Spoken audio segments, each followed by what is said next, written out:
புது சிருஷ்டியின் குடும்பமும் கடமைகளும்.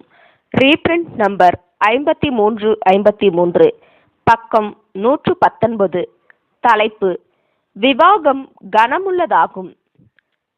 மற்ற ஜனங்கள் எதையெல்லாம் சொன்னாலும் அல்லது செய்தாலும் சரி, கர்த்தருடைய ஜனங்களில் உள்ள ஒவ்வொருவனும் காரியங்களை நிதானிக்கும் விஷயத்தில் வேதமாகிய தேவனுடைய வார்த்தையிலுள்ள எழுத்துக்களினாலும் ஆவியினாலும் வழிகாட்டப்பட வேண்டும். விவாகம் யாவருக்குள்ளும் கனமுள்ளதாயும் விவாக மஞ்சம் அசூசிப்படாததுமாயும் இருப்பதாக என்று வேதம் தெரிவிக்கின்றதாய் இருக்கின்றது. எபிரேயர் 13ஆம் அதிகாரம் 4ஆம் வசனம். கர்த்தருடைய ஜனங்களில் யார் திவ்ய ஊழியத்திற்கென்று தங்களை முழுமையாய் கொடுத்துவிட விரும்புகிறார்களோ அவர்கள் திருமணம் ஆகாமல் இருந்து விடுவதன் வாயிலாக சந்தேகத்திற்கிடமின்றி சந்தோஷமாக தங்கள் பலியினை நிறைவேற்றி முடிக்க முடிகின்றவர்களாக இருப்பார்கள் என பரிசுத்த பவுல் அடிகளார் பரிந்துரைத்துள்ளார். தன்னுடைய இக்கருத்திற்கான காரணத்தையும் அவர் தெரிவிக்கின்றார். ஆனாலும் திருமணமாகும் நிலை என்பது பரிசுத்தம் அற்றது என்றோ தூய்மை அற்றது என்றோ ஏதேனும் விதத்தில் தேவ பிரமாணத்திற்கு முரணானது என்றோ அவர் கூறிடவில்லை. திருமணமான புருஷன் இயல்பாகவே தன் மனைவியை பிரியப்படுத்திட நாடுவான் என்றும், திருமணமான ஸ்திரீ தன் கணவனை இயல்பாகவே பிரியப்படுத்திட நாடுவாள் என்றும், இது முறையானது என்றும் மாத்திரமே கூறியுள்ளார். ஒருவனை சரீரத்திலும் ஆவியிலும் தேவனுக்கு ஊழியம் புரிய வைத்திடுவதற்கு ஏதுவான ஒருமுகமான நோக்கத்தினின்று ஏறக்குறைய திசை திருப்புகின்றதாய் இந்த திருமணமான நிலைமை காணப்படும். 1 கொரிந்தியர் 7ஆம் அதிகாரம் 32 முதல் 35 வசனங்கள்.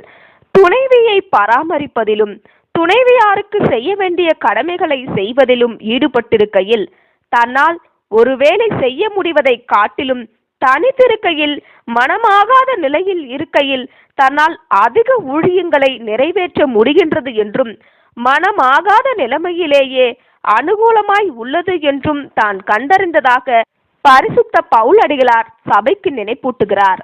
ஆனால் கர்த்தருக்குள்ளான சகோதரர்கள் மற்றும் சகோதரிகள் ஒருவேளை தங்கள் கணிப்பில் தங்களுக்கு திருமணம் அவசியம் என்று காண்பார்களானால் அல்லது அதை விரும்புவார்களானால், ஒருவேளை திருமணமான நிலைமையிலேயே தங்கள் அர்ப்பணிப்பின் வாக்குறுதிகளை நன்கு நிறைவேற்ற முடியும் என்று நம்புவார்களானால் அவர்களுக்கு தடை விதிக்கும் எந்த வேத பிரமாணமும் இல்லை என பரிசுத்த பவுல் அடிகளார் தெளிவாய் சுட்டிக்காட்டுகின்றார்.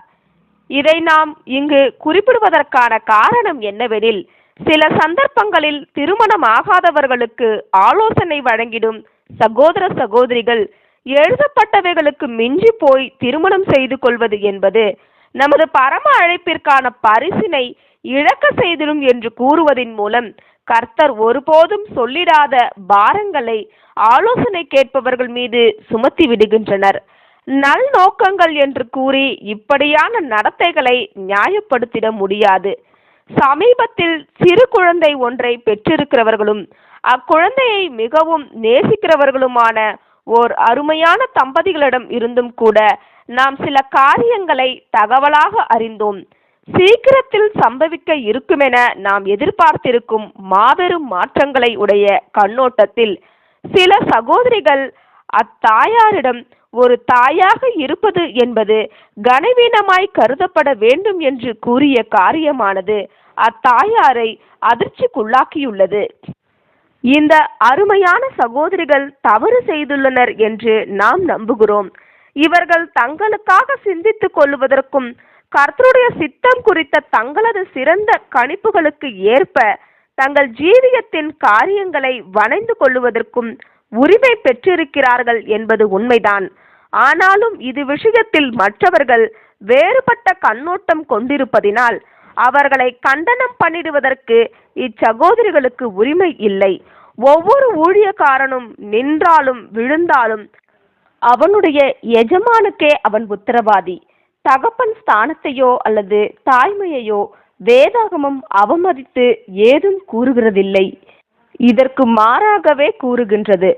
ஒருவேளை அப்போஸ்தலன் கருத்துரைத்திருப்பது போன்று கர்த்தருடைய ஜனங்களில் சிலர் துறவற ஜீவியம் ஜீவிப்பதற்கு பரஸ்பரமாய் முடிவெடுப்பார்களானால் அது அவர்களுடைய சொந்த காரியமாகும்.